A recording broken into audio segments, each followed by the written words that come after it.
नमस्कार मित्रांनी, शुभ संध्या। शिक्षा शास्त्री प्रवेश परीक्षा के लिए जो सिलेबस था तो उसमें अभी पूरी तरीके से परिवर्तन आ चुका है। जैसे कि इससे पहले हम बोल रहे थे कि 200 मार्क की आपका एग्जाम हो रहा था, पर इस बार से आपकी सिर्फ 100 मार्क की एग्जाम होगी और वो भी आपकी ऑनलाइन टेस्ट होगी, मतलब कंप्यूटर बेस्ड टेस्ट होगी। तो इसके वजह से आपकी सिलेबस में भी पूरी तरीके से परिवर्तन आ चुका है। तो चलिए जानते हैं इस वीडियो में कि सिलेबस में कहां कहां परिवर्तन आया है और साथ में किस विषय पर हमें कितना मेहनत करना पड़ेगा। इन सभी विषयों के ऊपर हम इस बार इस वीडियो में पूरी तरीके से डिस्कशन करने वाले हैं। तो और भी एक बड़ी बात है जो ये है कि हम इससे पहले देख रहे थे कि संस्कृत बीएड के नाम पर बच्चों से बहुत सारा पैसा लूटा जा रहा था। जैसे कि एंट्रेंस टेस्ट के लिए आपको सिर्फ 2000 रुपये ही देना पड़ रहा था, सिर्फ एंट्रेंस टेस्ट के लिए, और साथ में फाइन का भी था और 500 रुपये, मतलब 2500 रुपया। पर इस बार से आपको सिर्फ इस एंट्रेंस टेस्ट के लिए 800 रुपये ही देना पड़ेगा, क्योंकि इस बार central university entrance test PG 22 के अंदर ये एग्जाम चल रहा है। सारे केंद्रीय विश्वविद्यालयों के एग्जाम एक ही साथ होगा, जिसके वजह से बच्चों का फी भी बहुत इस साल कम हो चुका है। तो चलिए जानते हैं इस बार इस वीडियो में कि पूरी सिलेबस क्या है और इसके अनुसार हमें कितना मेहनत करना पड़ेगा।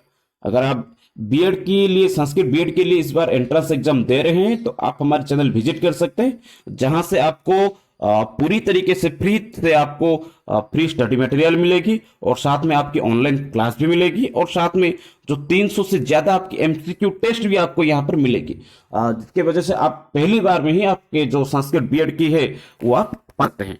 तो चलिए और भी आगे जानते हैं। अगर आप चैनल को विजिट करते हैं, यहाँ पर आपके रोज कक्षा चलती है, जैसे कि फ्री वीडियो क्लासेस हो रही है, साथ में हर एक विषय की पीडीएफ नोट भी आपको प्रोवाइड किया जा रहा है और साथ में हर दिन एक एक मॉक टेस्ट भी आ रहा है और डाउट सेक्शन, जितने सारे विषय हैं उनके अगर कुछ डाउट्स आते हैं तो वीकली उसका डाउट सेक्शन भी होता है। और साथ में व्याकरण की कक्षा चल रही है, जनरल नॉलेज की भी कक्षा चल रही है, शिक्षण अभिरुचि की भी कक्षा चल रही है और संस्कृत वाङ्मय का भी कक्षा चल रही है। तो अगर आप अभी तक हमारे चैनल को सब्सक्राइब नहीं किए हैं तो सब्सक्राइब कीजिए और हर एक वीडियो की नोटिफिकेशन जल्द से जल्द पाइए। अब तक तो करीबन 30 से ज्यादा क्लास हो चुका है हर एक विषय का, तो आप जल्दी जाकर उस वीडियो को भी देख सकते हैं। तो अभी सिलेबस को एक बार देखते हैं। तो इससे पहले जो सिलेबस था वो कितने मार्क की थी? 200 मार्क की थी। हम देखेंगे तो इससे पहले 160 मार्क की आपको एमसीक्यू टेस्ट भी ले रहे थे और बाद में भी 40 मार्क के आपको रिटर्न एग्जाम चल रहा था। तो इस बार से क्या हो गया, इस सभी चीजों में परिवर्तन आ चुका है। तो इस बार आपका कितने मार्क की एग्जाम होगी? 100 मार्क की। टोटल 100 मार्क की आपकी एग्जाम होगी और जिसके अंदर सबसे महत्वपूर्ण बात क्या है कि आपकी जो सामान्य ज्ञान और मानसिक योग्यता, मतलब जनरल नॉलेज से आपके कितने अंक पूछा जाएगा, कितना मार्क पूछा जाएगा? 25 मार्क के। 25 मार्क के आपको सिर्फ जनरल नॉलेज के ही सवाल पूछा जाएगा और बाद में क्या आ गया? 75 मार्क। ये तो 100 हो गया, 100 में से 25 आ गया, तो जो 75 मार्क है उसके ऊपर अभी हम डिस्कशन करेंगे। तो बाद में आता है द्वितीय भाग में भाषा दक्षता। भाषा दक्षता के मतलब ये यहाँ पर यही समझाता है कि व्याकरण के बारे में ज्यादातर आपके संस्कृत भाषा के ऊपर कितना दक्षता है, इसके ऊपर 25 मार्क की प्रश्न आएगी। और साथ में उसके बाद आते शिक्षण अभिरुचि। एक यद्यपि आप एक आगे जाकर क्या बनने वाले, शिक्षक बनने वाले हैं, तो कैसे बच्चों को पढ़ाना चाहिए और बच्चों की किस किस विषय पर रुचि है, इन सभी चीजों के बारे में भी आपकी शिक्षण अभिरुचि होती है, उसके ऊपर भी आपके 25 मार्क के अंक आएंगे। और बाद में आते संस्कृत साहित्य वाङ्मय या फिर संस्कृत साहित्य बोल सकते हैं, इनमें से भी आपकी 25 मार्क की सवाल आएंगे। तो कुल मिलाकर आपके 100 मार्क यहाँ पर हो जाता है, जिसमें आपके मानसिक योग्यता आ गया, मतलब जनरल नॉलेज, संस्कृत भाषा दक्षता 25 मार्क के, शिक्षण अभिरुचि 25 मार्क के और साथ में संस्कृत साहित्य 25 मार्क के। तो कुल मिलाकर टोटल 4 पार्ट है और 4 पार्ट में आपके तो 100 मार्क के सवाल पूछा जाएगा। तो अभी देखते हैं कि किस विषय से हमें कितना, कौन से विषय को हमें पढ़ना चाहिए, इन सभी चीजों के बारे में भी डिस्कशन करेंगे। तो पहली चीज ये तो है सामान्य ज्ञान और मानसिक योग्यता। सामान्य ज्ञान का मतलब हो गया जनरल नॉलेज और मानसिक योग्यता का मतलब हो गया आपके रीजनिंग, जो से आपके ज्यादातर प्रश्न सवाल पूछा जाएगा। तो सामान्य ज्ञान से क्या क्या प्रश्न आएगा? भारतीय संस्कृति, मतलब संस्कृति के अंतर्गत कुछ इस तरह पर्व के नाम पूछा जा सकता है, फेस्टिवल के नाम पूछा जा सकता है। इतिहास, भारत के किस राजा के समय कौन सी साम्राज्य चल रहा था या फिर किस समय किसकी राजनीति चल रही थी, इनसे भी प्रश्न आ सकता है। भारतीय संगीत, जो भारत के अलग अलग राज्यों के संगीत है और राष्ट्रगान के संदर्भ में से भी प्रश्न हो सकता है। क्रीड़ा के संदर्भ में प्रश्न हो सकता है। ज्यादातर आपके ओलंपिक और कुछ नेशनल गेम से भी प्रश्न सवाल आ सकता है। राज्यों के नाम और उनके राजधानी, कभी कभार यहाँ से भी आपके मुख्यमंत्री और जो राज्यपाल है इससे भी सवाल हो सकता है। भारतीय संविधान से भी प्रश्न हो सकता है। संस्कृत साहित्य आधुनिकता के जो है उनसे भी सवाल कुछ हो सकता है। साक्षरता, किस राज्य की साक्षरता क्या है, इस भाग से भी प्रश्न हो सकता है। विज्ञान आ सकता है, राजधानी आ सकता है। पुनश्च ऐतिहासिक स्थानानी, जो कुछ ऐतिहासिक स्थान है उस क्षेत्र से भी आपकी कुछ प्रश्न हो सकती है। पुरस्कार से भी हो सकती है। बाद में पुरस्कार में क्या क्या है, क्रीड़ा के क्षेत्र से, साहित्य के क्षेत्र से, सैन्य के क्षेत्र से, विज्ञान के क्षेत्र से, इन सभी क्षेत्रों से भी आपके प्रश्न हो सकते हैं। विशिष्ट दिनांक, जैसे कि हर एक और भी कुछ सवाल ऐसे भी हो सकता है, विश्व योग दिवस कब मनाया जाता है, विश्व के फिर से जल दिवस कब मनाया जाता है, संविधान दिवस कब मनाया जाता है, रेड क्रॉस दिवस कब मनाया जाता है। इस तरह से भी आपके सवाल यहाँ पर बहुत सारे हो सकते हैं। तो ये हो गया आपका विशिष्ट दिनांक। मानव अधिकार के क्षेत्र से भी कुछ प्रश्न हो सकते हैं। और बाद में विश्व संस्कृत सम्मेलन और संस्कृत संस्था, जैसे कि आपके दिल्ली संस्कृत अकादमी का निर्माण कब हुआ था, या फिर दिल्ली संस्कृत अकादमी किस राज्य के अंतर्गत आता है, या फिर आखिरकार विश्व संस्कृत सम्मेलन कहां पर हुआ था, इस क्षेत्र से भी आपके सवाल हो सकते हैं। अब बाद में आता है कि समसामयिक विषय, जैसे कि अभी कुछ ही साल पहले पिछले साल ही ओलंपिक खेल हुआ था, उस क्षेत्र से भी आपकी कुछ सवाल हो सकता है। और बाद में आता है यहाँ से वर्णमाला या क्रम निर्धारणम, वर्णमाला के जो क्रम निर्धारण होता है उस क्षेत्र से भी आपके कुछ सवाल हो सकता है। फिर से आता है संख्या क्रम निर्धारणम, संख्याओं के जो क्रम निर्धारण करने की तरीका होते हैं उसी क्षेत्र से भी कुछ प्रश्न हो सकते हैं। और आरोह अवरोह क्षेत्र से भी कुछ प्रश्न हो सकते हैं। समय से क्षेत्र से कुछ प्रश्न हो सकते हैं। बासरा के क्षेत्र से कुछ हो सकते हैं। दिनों के क्षेत्र से।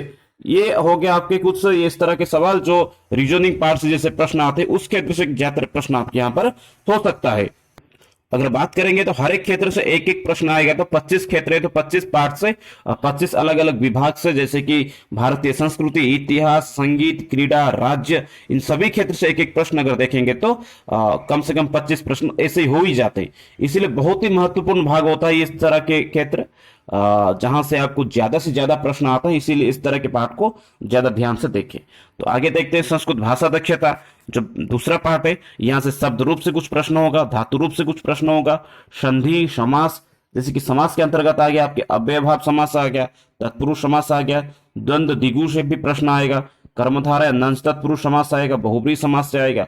उसी तरह बात करेंगे तो कारक के बारे में, तो कारक से आ गया आपका कर्तृकारक, कर्म कारक, करण कारक, संप्रदान कारक, अपादान कारक, अधिकरण कारक। और बाद में आते उपपद विभक्ति, जैसे कि नमः पद को प्रयोग करके कौन सी विभक्ति आता है, या फिर नमः पद जब व्यवहार होता है तो कौन सी कारक वहां पर होता है। उसी तरह एक और भी सवाल हो सकते हैं, पूरथ उपपद को व्यवहार करके आपकी कौन सी कारक वहां पर होती है, या फिर आपके समीप इस सवाल, या फिर निकषा इस शब्द के प्रयोग में कौन सी विभक्ति होती है। तो उपपद विभक्ति से भी आपके कुछ सवाल हो सकते हैं। कृदंत से आएगा, जैसे कि निजंत से आ सकता है, सनंत से आ सकता है, तद्धित से भी आ सकता है, अप्रत्यार्थक से भी आ सकता है, मतु बतु प्रत्यय से भी प्रश्न हो सकता है, और साथ में स्त्री प्रत्यय से। स्त्री प्रत्यय का मतलब डाप, गीप, गीस, इस जगह से भी आपके प्रश्न ज्यादातर हो सकते हैं। और बाद में आते हैं वाच्य परिवर्तन। वाच्य परिवर्तन आपके आएंगे कर्तृवाच्य, कर्मवाच्य, भाववाच्य। जैसे कि यहाँ पर एक सवाल दे दिया जाएगा कि रामः विद्यालयं गच्छति, इसको कर्मवाच्य में परिवर्तन करें, या फिर ऐसे भी वाक्य हो सकते हैं रामेण गम्यते, इसको आप कर्मवाच्य में परिवर्तन, क्षमा करें, कर्तृवाच्य में परिवर्तन करें। तो इस तरह के ज्यादातर सवाल भी यहाँ पर हो सकते हैं। फिर से एक बार बोल देता हूँ, इस भाग से कितना प्रश्न आएगा, तो 25 मार्क के प्रश्न आएंगे, जो इससे पहले कम से कम 50 मार्क के थे तो बोल सकते हैं। पर इस बार इसमें क्या हो गया, बिल्कुल परिवर्तन आ गया, सिर्फ 25 मार्क से यहां से प्रश्न आएगा। शब्द रूप से, धातु रूप से, संधि, समास, बाद में आता है कारक, और बाद में आता है उपपद विभक्ति भी ऐसे प्रश्न आएगा। क्रुदन से भी प्रश्न आपके आएंगे, और बाद में स्त्री प्रत्यय और वाच्य परिवर्तन, इन सभी क्षेत्रों से आपके यहाँ पर प्रश्न पूछा जाएगा। तो बाद में देखते हैं संस्कृत साहित्य। संस्कृत साहित्य से भी कुछ प्रश्न आने वाले हैं। तो इन संस्कृत साहित्य मतलब संस्कृत वाङ्मय विभाग को भी एक बार देख लेते हैं। वैदिक वाङ्मय मतलब वेद, पुराण, उपनिषद, इन भागों से भी प्रश्न हो सकते हैं। ब्राह्मणानी, आरण्यकानी, उपनिषद। उसके बाद आते हैं दर्शन, जैसे दर्शनानी, जो हमारे सर दर्शन है, आस्तिक दर्शन से भी प्रश्न हो सकते हैं, और नास्तिक दर्शन, उनमें से भी प्रश्न आपके हो सकते हैं। उसके बाद अष्टादश पुराण से भी प्रश्न हो सकता है, रामायण महाभारत महाकाव्यों से भी प्रश्न हो सकते हैं। कवि जैसे कि कुछ मध्यकालीन कवि हैं, जैसे कालिदास लीजिए लीजिए फिर से भास लीजिए, जयदेव लीजिए, इन कवियों से भी जो उनके नाटक है, गद्य है, पद्य है, चंपू है और आधुनिक रचना, इन क्षेत्रों से भी आपके ज्यादातर प्रश्न होने की बहुत ज्यादा संभावना होती है। तो इस बार से भी आपका कितना प्रश्न आएगा, तो 25 मार्क के प्रश्न आएंगे यहाँ पर। फिर से एक बार बोल देता हूं कि जैसे कि संस्कृत साहित्य का मतलब सारे वेद से लेकर अब तक जो भी चल रहा है हमारा संस्कृत साहित्य है, इन सभी क्षेत्र से प्रश्न होने की संभावना होता है। जैसे कि वेद उपनिषद से प्रश्न आएगा, और आरण्यक से भी प्रश्न आएगा, और वेदांत दर्शन से भी प्रश्न आएगा। दर्शन का मतलब जो आस्तिक दर्शन से प्रश्न आएगा, और नास्तिक दर्शन से भी प्रश्न आने की संभावना है। और दर्शन की जो कक्षा है हमारा अब तक खत्म हो चुका है। अगर आप दर्शन संबंधी कक्षा नहीं देखे तो ऊपर आई बटन में लिंक है, जाकर विजिट कर सकते हैं दर्शन की कक्षा। अष्टादश पुराण से भी कक्षा प्रश्न आएगा, रामायण के संदर्भ से प्रश्न आएगा, महाभारत के संदर्भ में प्रश्न आएगा, और जो हमारे महाकाव्य है उन महाकाव्यों में से प्रश्न आने वाले हैं। और जो मध्यकालीन कवि और है उनके नाटक, पद्य, गद्य, इन सभी क्षेत्रों से भी प्रश्न आने की ज्यादातर संभावना है। तो अभी जाएंगे आगे तीसरी यूनिट में। तीसरे भाग में क्या है देख लेते हैं एक बार। शिक्षण अभिरुचि बहुत ही महत्वपूर्ण वाला भाग है, हिस्सा है बोल सकते हैं। ज्यादातर बच्चों की इसी भाग में ही कम नंबर आता है।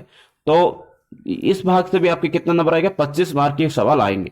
तो देखिए पहली चीज तो है शिक्षा क्या है और शिक्षा के उद्देश्य क्या है, शिक्षक की गुण कैसा होना चाहिए, शिक्षक किस तरह गुण होना चाहिए, उस क्षेत्र से प्रश्न है। शिक्षण सिद्धांत भी आएगा, अनुशासन का मतलब क्या है उसी क्षेत्र से भी प्रश्न आएगा। शिक्षण अभिवृत्ति, कक्षा प्रबंधनम मतलब जो क्लास की मैनेजमेंट होती है उससे, उस क्षेत्र से भी प्रश्न होने की संभावना है। शिक्षक की भूमिका क्या होनी चाहिए, शिक्षण उद्देश्य भी किस तरह होना चाहिए, प्राचीन शिक्षा और वर्तमान शिक्षा में क्या अंतर है, शिक्षा मनोविज्ञान से भी प्रश्न होने की संभावना है।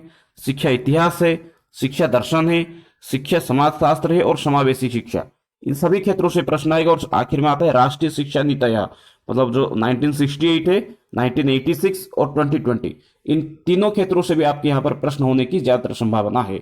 मतलब शिक्षण अभिरुचि जो है वो भी एक महत्वपूर्ण पार्ट हमारे लिए, हिस्सा हमारे लिए परीक्षा के लिए बन ही जाता है। जैसे कि मतलब शिक्षा का क्या है, शिक्षा का उद्देश्य क्या है, बाद में आते हैं शिक्षक के गुण कैसा होना चाहिए, शिक्षण की क्या सिद्धांत होना चाहिए, शिक्षक की भूमिका क्या होनी चाहिए, शिक्षा के उद्देश्य क्या होनी चाहिए, समावेशी शिक्षा क्या है, और शिक्षा की नीति जो है, राष्ट्रीय शिक्षा नीति जो है, इन सभी क्षेत्रों के बारे में आपको यहाँ पर प्रश्न किया जाएगा। तो आगे देखते हैं। इन सभी चीजों के लिए हमें क्या करना चाहिए कि ये हो गया हमारा 3 हिस्सा। क्या क्या हो गया, व्याकरण क्षेत्र से आपका आ गया 25 नंबर, और बाद में आता है आपका शिक्षण अभिरुचि से 25 नंबर आ गया, और फिर आ गया संस्कृत साहित्य इतिहास। टोटल कितना हो गया 75 का, और साथ में आपका जो सामान्य ज्ञान मानसिक योग्यता था वो 25 मार्क का आ गया। तो कुल मिलाकर आपका हो गया 100 नंबर का। अगर इस 100 नंबर से अगर जितना आप अच्छा नंबर लाएंगे तो उसके हिसाब से आपको उस परिसर में आपको पढ़ने की मौका मिलेगा। तो इसके लिए ज्यादा ध्यान से आप इन सभी चीजों के ऊपर ध्यान दें, और इसके ऊपर हम किस क्षेत्र में आपको ज्यादा मेहनत करना पड़ेगा, किस क्षेत्र में आप ज्यादा समस्या, इन सभी चीजों के बारे में आप देखकर उसी की तरह से आप तैयारी करें। और बात करें अगर किन पुस्तकों को हमें फॉलो करना चाहिए जिससे हमारा परिणाम जो है अच्छा हो सकता है, तो बात करेंगे तो एनसीईआरटी संस्कृत की जो बुक है, 9वीं और 10वीं इन दोनों क्लास के जो बुक है, इन पुस्तकों को हमें ज्यादातर फॉलो करना चाहिए। और बाद में आता है लघु सिद्धांत कौमुदी, परिभाषा व्याकरण के लिए आपकी जो लघु सिद्धांत कौमुदी है, जो गीता प्रेस की तरफ से मिल रहा है बाजार में, तो उस पुस्तक को भी आप फॉलो कर सकते हैं। और संस्कृत साहित्य के लिए आप संस्कृत साहित्य इतिहास, चौखुंबा प्रकाशन एक पुस्तक है, उसी को भी आप फॉलो कर सकते हैं। और कुछ न्यूज के लिए जैसे कि सामान्य ज्ञान के लिए आप क्या कर सकते हैं, जो पिछले सालों में जो भी न्यूज़पेपर आ रहा था, जैसे मान लीजिए कि सुधर्मा हो गया है, फिर संस्कृत भारती के जो संदेश पत्रिका है, इन पत्रिकाओं को भी आप यहाँ पर पढ़ सकते हैं। बात में आता है कि किसी भी मीडियम के आप रीजनिंग बुक एक फॉलो कीजिए, तो जिससे भी आपका अच्छा नंबर आएगा। और साथ में हर दिन कम से कम 2 पेज का आप लिखने की अभ्यास करें, जिससे आपकी व्याकरण की जो अशुद्धताएं हैं वो निकल जाएगी, और जिससे आपकी क्या हो गया कि अच्छे नंबर आने की भी ज्यादा संभावना हो जाएगा। इसलिए कम से कम 2 पेज रोज देखकर भी कम से कम लिखने की अभ्यास करें, जिससे आपकी जो व्याकरण शुद्धियां भी धीरे धीरे चली आएगी। तो दोस्तों ये थी आज की वीडियो जिसमें हम डिस्कशन किए कि शिक्षा शास्त्री मतलब संस्कृत बीएड की एंट्रेंस टेस्ट के जो नया सिलेबस था उसके ऊपर ज्यादातर हर एक विषय में 25-25 प्रश्न आएंगे और उसके हिसाब से हमें आगे जाकर तैयारी करना पड़ेगा। तो किस भाग से आप कमजोर है और किस भाग में आपको ज्यादा मेहनत करना पड़ेगा, इस सभी चीजों के बारे में खुद ही सोचिए। तब तक के लिए रहते हैं, फिर मिलेंगे आगे।